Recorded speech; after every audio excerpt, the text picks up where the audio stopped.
Hello my dear viewers, I am Vishwanath Vishwa reviews. విశ్వవిఖ్యాత నట సార్వభౌమ ఎన్టీ రామారావుకు అభిమానులు ఏ ఊర్లో ఉండరు, ఏ జిల్లాలో ఉండరు. అలాగే పశ్చిమ గోదావరి జిల్లా దెందులూరు గ్రామంలోని భూస్వామి కొడాలి గోపాలకృష్ణ కూడా ఆయన అభిమాని. మరి ఆయన అభిమానిగా ఉన్నప్పుడు వీలైతే ఒక దండ వేయాలి, లేకపోతే ఆయన పోయి కలవాలి, ఒక ఫోటో తీసుకోవాలి. అలా కాదు, ఆయనతోనే సినిమా తీయాలి అనుకున్నాడు కొడాలి గోపాలకృష్ణ. తన అభిమాన హీరో కదా, ఆయనతో ఫోటో తీసుకుని తృప్తి పడలేకపోయాడు. సినిమా తీసి సంతోషపడాలనుకున్నాడు. అలా రూపుదిద్దుకున్న సినిమానే కథానాయకుడు. జయలలిత హీరోయిన్ గా రామారావుని హీరోగా పెట్టి 1969లో గోపాలకృష్ణ గారు నిర్మించిన చిత్రమే కథానాయకుడు. ఈ చిత్రంలో హీరో హీరోయిన్లపై చిత్రీకరించిన బృందగానంలోని స్టిల్ ని తమ బ్యానర్ లోగోగా రూపొందించి గోపాలకృష్ణ ప్రొడక్షన్స్ పై చిత్రాన్ని నిర్మించాడు ఆ అభిమాని. తర్వాత దీర్ఘ సుమంగళి బావ 1974లో నిర్మించారు. 1978లోనే గోపాలకృష్ణ అనుకోని పరిస్థితుల్లో తనువు జాలించాడు. కథానాయకుడు చిత్రంతో బంగారు నంది పురస్కారం పొందిన నిర్మాత కావడం విశేషం. ఆయన వీరి అల్లుడు వి బాలకృష్ణారావు ఉషా పిక్చర్స్ ద్వారా ప్రముఖ చిత్ర పంపిణీదారుడిగా ఖ్యాతి గడించాడు కూడా. 27 ఫిబ్రవరి 69న కథానాయకుడు చిత్రం విడుదలైంది. ప్రముఖ దర్శకుడు నిర్మాత కె ప్రత్యేగాత్మ సోదరుడైన ప్రముఖ దర్శకుడు కె హేమాంబరధరావు కథానాయకుడు చిత్రానికి దర్శకత్వం వహించాడు. అసలు రామారావు సినిమాలు చాలా వాటి వరకు కె హేమాంబరధరావు గారు దర్శకుడిగా వ్యవహరించిన సంగతి మనందరికీ తెలిసిందే. కథ ముళ్ళపూడి రాసినప్పటికీ మాటలు బమ్మిడిపాటి రాధాకృష్ణ దగ్గర రాయిపించుకున్నారు. సంగీతం ఇక టీవీ రాజు సరే.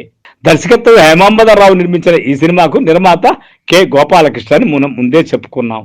ఒక పట్టణంలో ప్రజాసేవకులుగా పేరొందిన వ్యక్తులు దయానందం, అంటే అప్పట్లో విలన్గా బాగా పేరు గడించిన వాళ్ళు ఎవరు? నాగభూషణం గారు. ఆయనే దయానందం పాత్ర. కాంట్రాక్టర్ సత్యమూర్తి, ఇక ఆయన మిక్కిల్లేని. రేషన్ షాపు ఓనర్ గా అప్పడు అంటే అల్లూరు రామలింగయ్య. అలాంటి క్యారెక్టర్ కు కొట్టిన పిండి అల్లూరు రామలింగయ్య అని మనందరికీ తెలిసిందే. దయానందం సెక్రటరీ తాతారావు అంటే కాకరాల. ప్రభుత్వ వైద్యుడు.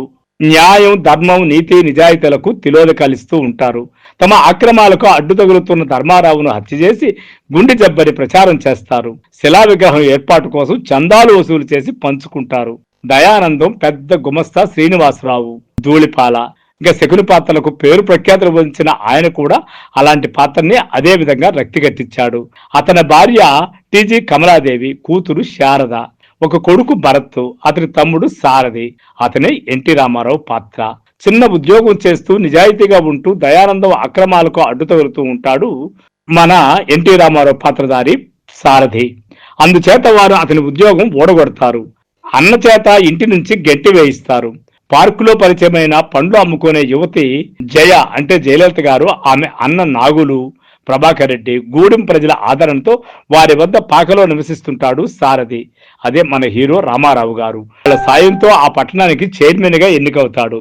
అక్కడ కూడా ఈ ప్రజాసేవకుల ఆటలు సాగనీయకపోవడంతో వారు అవిశ్వాస తీర్మానం ద్వారా అతన్ని పదవీచ్యుతిని చేస్తారు. విసిగిపోయిన సారథి సిబిఐ ఆఫీసర్ జోగారావు సాయంతో వారిని మోసంతో గెలుస్తాడు. అవినీతి పరుల్ని చట్టానికి పట్టించి కథానాయకుడు అనిపించుకుంటాడు. అన్న కుటుంబము జైతో కలిసి కొత్త జీవితం ప్రారంభించడంతో చిత్రం శుభంగా ముగుస్తుంది. చిత్రంలో సారథి స్నేహితుడు సింహగా పద్మనాభం, అతని భార్య రమగా రమాప్రభ, ఆమె తల్లిదండ్రులుగా రాధాకుమారి రావికొండలరావు, పక్కింటి ఇల్లరికపు అల్లుడుగా రాజబాబు, స్కూలు మాస్టరు చలపతిగా నాగయ్య, మున్సిపల్ ఆఫీసు ఉద్యోగిగా చలపతిరావు నటించారు. చిత్రదర్శకులు హేమాంబరధరావు సన్నివేశాలను ఎంతో భావయుక్తంగా, పట్టుతో అర్థవంతంగా రూపొందించి కథను సమర్థవంతంగా తీర్చిదిద్దారు. తొలుత దయానందం, తర్వాత సత్యమూర్తి అప్పుడు వరుసగా తమ చేతి కర్రలతో ధర్మారావు వద్దకు వచ్చి అతని మెడకు కర్రలతో బంధం వేసి అంతం చేయడము, బ్యాక్గ్రౌండ్ లో సంఘంలో న్యాయము, ధర్మము, నీతి లక్షణాలను లెక్క చేయని వారి గురించి చెప్పించడము ఆసక్తికరం అనిపిస్తుంది. తిరిగి క్లైమాక్స్ లో సారథిని అదే విధంగా అంతం చేయాలని ముగ్గురు కర్రలు బిగించగా హీరో వారిని ఛేదించి ముక్కలు చేసి సన్నివేశాన్ని అద్భుతంగా తీర్చిదిద్దారు దర్శకుడు హేమాంబరధరావు. ఇక ఈ ముగ్గురు దుర్మార్గులున్న ఇంటి మెట్ల మీద సన్నివేశంలో 10 నెలల జీతం కోసం ఉపాధ్యాయుడు చలపతి దీనంగా అర్థిస్తూ ఆకలితో మా వాళ్ళు అలమటిస్తున్నారని చెప్పే సందర్భంలో అల్లూరు రామలింగయ్య మంచింగ్ తినటము గొంతులార్చుకుపోతున్నాయనగా మిక్కిల్లేని మందు తాగడము, మెట్ల కింద ఉన్న నాగయ్యను గెంటి వేయించడము, వారు రోడ్డు మీద ఆకలితో నీరసంతో తూలటము, మరో చోట నాగభూషణం మందు తాగిన మత్తులో తూలటము సమాంతరంగా చూసి విశ్లేషించడం దర్శకుని ప్రతిభకు తార్కాణంగా కనిపిస్తుంది. హాస్పిటల్లో డాక్టర్ స్టాకు లేదని మందివ్వక అతని మరణానికి కారణం కావటము, ఆ మెట్ల ముందు సారథి వార్నింగ్ ఒకసారి, మరోసారి చైర్మన్ పదవి పోయిన సారథిని మెట్ల మించి దిగుతూ దుర్మార్గ బృందం అతనిపై విసిగిపోయడము, హేళన చేసి కొట్టి పడవేయడం వంటి సన్నివేశాలు కథలో పట్టును పెంచాయి.